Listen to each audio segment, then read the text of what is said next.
Hi viewers, how are you all? Hope you are doing well. This is Balraj before you to explain you more pronouns. So yesterday we discussed about personal pronouns, subjective, objective, reflexive, possessive and adjectival pronouns. And today I have come before you with the various kinds of pronouns. So first time మీరు నా Balaji English channel చూసినట్టయితే please subscribe Balaji English, press the red button icon and tap on the bell so that you will get my upcoming videos latest notifications. So let's not waste our time, let's go to the topic, more pronouns. Today we are going to discuss about more pronouns. Pronoun ante for nouns, in the place of noun, instead of noun, అంటే పేరుకు బదులుగా వాడే పదాలు మనం pronoun అంటాం అన్నమాట. So that we already discussed in the previous class, and now let us see main important kinds of pronouns. Interrogative pronouns. What are the interrogative? Interrogative means questioning, okay, asking question. So we use the interrogative pronouns to ask questions like who, whose, what, which, whom, where. Okay, so these all are the pronouns, WH words we call, no? So they are pronouns, and sometimes adjectival pronouns we can use them as interrogative adjectives also if they are coming before the noun. So ఇక్కడ మనం questions చూసుకుంటే ప్రతిదానికి WH word start అవుతుంది, plus దాని తర్వాత మనకు helping verb అనేది start అవుతుంది. ఇక్కడ చూసుకుంటే who is that child, who is that boy, he is Jashwet. Who is that girl, she is Smiley. So who is, who after helping verb we are using is. Next, where are you going, Jashwet? Where are you going, Smiley? Where are you? So where after are. Which is your book, which is your book, which is your cycle, which is his cycle, which is his place. So which after is. Who sees this book, who sees this pen, who sees this box, who sees this bottle. So whose is. So whose after is. Whom did you ask, whom did you help, whom did you tell, whom did you give. ఎవరికి ఇచ్చినావు. So means to say మనం questions అడగాలంటే first WH word వస్తుంది, plus helping verb వస్తుంది, next object వస్తుంది అన్నమాట. This is the normal structure for asking questions, WH questions. WH word, helping verb and object. So we ask this WH word who, whom, whose, which, where, why, when, how. This type of words we use to ask questions. So they are known as pronouns. If it is coming, if these WH questions are coming before the noun, means they are called adjectival pronouns, interrogative adjectives. For example, which book is yours, which book is the noun, which is the adjective, which book. So interrogative adjective we can say, interrogative pronouns, interrogative adjectives. So this is all about interrogative pronouns.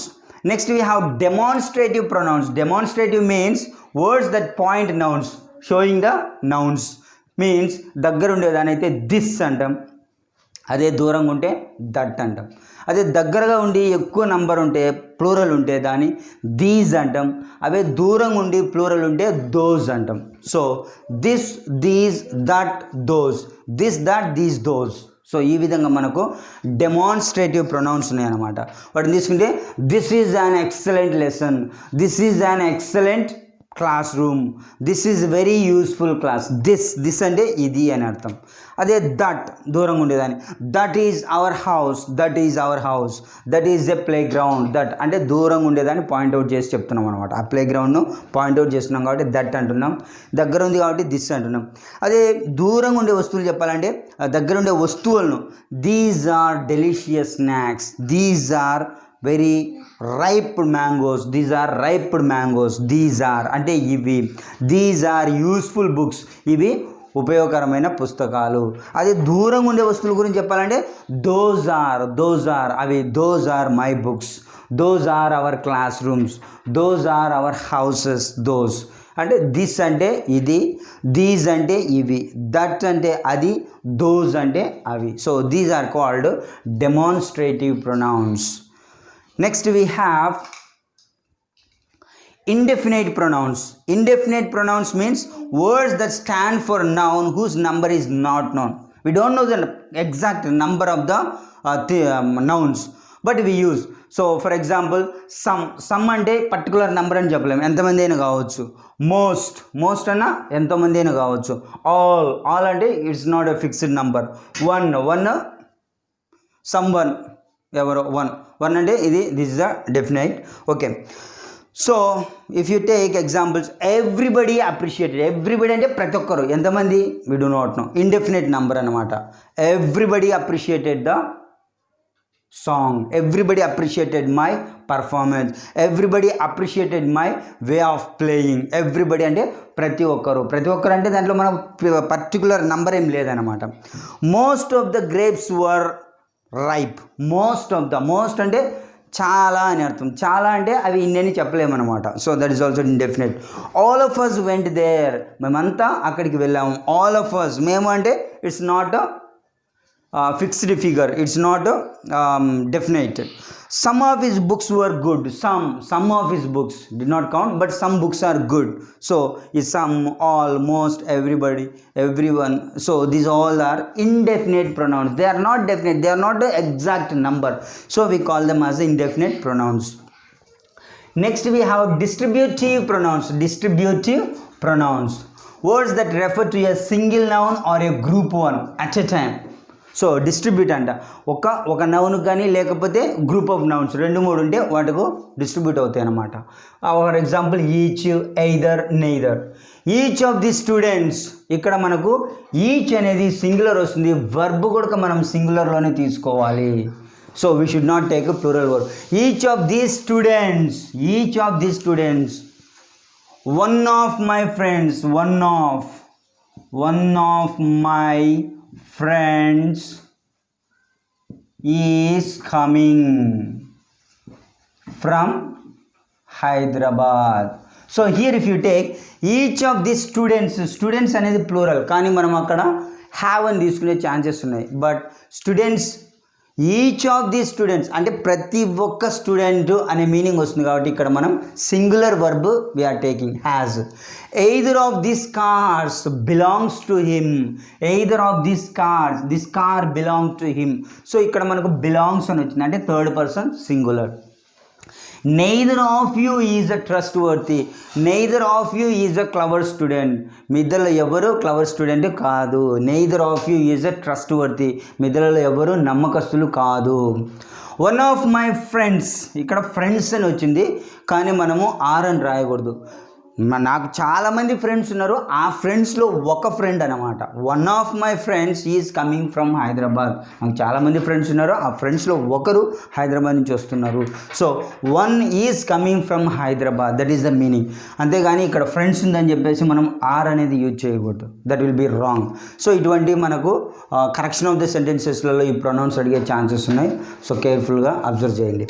Next compound pronouns or reciprocal pronouns. Compound or reciprocal. Compound means more than one word. Compound nouns annam, more than one word. Washing machine, fairy tales. So ఆ విధంగా compound అంటే more than one word. ఇక్కడ కూడా compound pronounce అంటే more than one pronoun which is more than one word. For example each other, one another. The brothers quarreled with each other. ఒకరితో ఒకరు. Each other అంటే ఒకరితో ఒకరు, between two అనమాట. Between two members with each other. They all gave evidence against one another. It is a group అనమాట. Okay, it's not between two. One another means more members. They complaint against one another. ఒకరి గురించి ఒకరు complaint చేసుకున్నారు. They complaint against one another, ఒకరి గురించి ఒకరు. So one another, each other compound pronoun, one another compound word. So these are called compound pronouns or reciprocal pronouns. Next we have relative pronouns. Relative pronouns means words that relate to a noun preceding it. ఒక సెంటెన్స్లో మనము దానికి ఆ ప్రొనౌన్కు ముందు వెళ్ళే noun refer చేస్తుంది అనమాట. ఇక్కడ examples ఉన్నాయి. I met a boy, we are talking about a boy. I met a boy, he was blind, he was blind. He ప్లేస్లో మనం ఏం యూజ్ చేస్తున్నాం, హూ వాజ్ బ్లైండ్. అంటే హూ అంటే ఎవరు, ఈడ boy. I met a boy, the boy was blind అని చెప్పేదాని బదులు మళ్ళీ మనము ఆ బాయ్ అనే రిపీట్ చేసేదానికి బదులు మనం ఏం చేస్తున్నాం అంటే హూ అనే ప్రొనౌన్ అనేది యూజ్ చేస్తున్నాం. That is called relative pronoun. I met a bye who was blind. He is my best friend whose help I cannot forget. Whose అంటే his help I cannot forget. My friend's help I cannot forget అనేదాన్ని whose help I cannot forget. This is the place. In this place I studied. Place వచ్చింది కాబట్టి where I studied. This is the place where I studied. ఇక్కడ నేను చదివింది ఇదే place. ఇక్కడ నేను ఎక్కడ అయితే నేను చదివానో అది ఇది ప్లేస్ అని అంటాం తెలుగులో. This is the place where I studied. So where అనేది ప్లేస్ గురించి చెప్తుంది, నువ్వు చదివిన ప్లేస్ గురించి. సో ఈ విధంగా హూ, హూస్, వేర్. హూ అనేది బాయ్ గురించి తెలుపుతుంది. అంటే boy is a proceeding before this pronoun. So this who is joining two sentences. I met a boy, he was blind. ఆ రెండు sentences ను combine చేస్తే I met a boy who was blind. He is my best friend, his help I cannot forget. దాన్ని combine చేస్తే he is my best friend whose help I cannot forget. This is the place I studied here. This is the place where I studied. ఈ విధంగా two సెంటెన్సెస్ను join చేయడానికి మనం ఈ relative pronounce అనేది use చేస్తాం అన్నమాట. So these are relative pronouns. Next, if you are going for order of pronouns, ఇది correction of the సెంటెన్సెస్లలో టెట్లో, డిఎస్సిలో, కాంపిటేటివ్ ఎగ్జామ్స్లో అడిగే ఛాన్సెస్ ఉన్నాయి. చాలా జాగ్రత్తగా వినండి. It's a very important. Okay, order of pronouns when 3 personal pronouns coming as subjects. అంటే first person, second person, third person, 3 pronouns మనకు first person pronouns, second person pronouns, third person pronouns ఒక సెంటెన్స్లో వచ్చినప్పుడు as a సబ్జెక్ట్స్గా మనం దేన్ని first రాయాలి అంటే second person first use చేయాలా, థర్డ్ పర్సన్ ఫస్ట్ యూజ్ చేయాలా, ఫస్ట్ పర్సన్ ఫస్ట్ యూజ్ చేయాలా చూద్దాం. యూ, హీ అండ్ ఐ అంటే ఇది second person, third person, first person. అంటే నేను చెప్తున్నా అనమాట, జైతో చెప్తున్నా. యూ, షీ అంటే సెకండ్ వ్యక్తితో చెప్తున్నా కాబట్టి అతన్ని ఫస్ట్ చెప్పేసి నెక్స్ట్ థర్డ్ పర్సన్ చెప్పి తర్వాత ఫస్ట్ పర్సన్కి వస్తారనమాట. So you, he and I did the homework. You, she and I have to go there. నీవు, ఆమె, నేను ఈ విధంగా వస్తుంది. అంతేగాని నేను, నువ్వు, ఆమె అది that is the wrong order. I, you, she, that is a wrong order. Or she, I, you, that is a wrong order. You, I, she, that is also wrong order. Correct order is second person, next third person, next first person. So you, she and we or I have to go there. You, he and I did the homework. Second and first person వచ్చిందంటే first second person use చేస్తాం, మళ్ళీ first person అనమాట. Ravi and we will go there. Ravi third person అనమాట. ఇది Ravi and we will go there. Ravi means third person. Next second person first person వచ్చిందంటే first మనం second పర్సనే use చేస్తాం. You and I have learned the story. You and I have learned. ఇక్కడ third plus 1, ఇక్కడ second plus 1, ఇక్కడ second third 1 అనమాట. This is the order. ముగ్గురు కనుక వస్తే ఫస్ట్ సెకండ్ పర్సన్ చెప్పాలి, నెక్స్ట్ థర్డ్ పర్సన్ చెప్పాలి, తర్వాత ఫస్ట్ పర్సన్ చెప్పాలి. అదే థర్డ్ ఫస్ట్ వచ్చిందంటే థర్డ్ పర్సన్ ఫస్ట్ పర్సన్. అదే సెకండ్ ఫస్ట్ వచ్చిందంటే ఫస్ట్ సెకండ్ పర్సన్ తర్వాత ఫస్ట్ పర్సన్. అంటే ఫస్ట్ పర్సన్ లాస్ట్ని చెప్పాలన్నమాట. దానికి ముందు థర్డ్ పర్సన్ చెప్పాలి, దానికి ముందు ఇంకా ఉంటే సెకండ్ పర్సన్ చెప్పాలి. This is the correct order of writing the correct order of pronouns when we get a pronouns, 3 pronouns as a subject. So second person, third person, first person.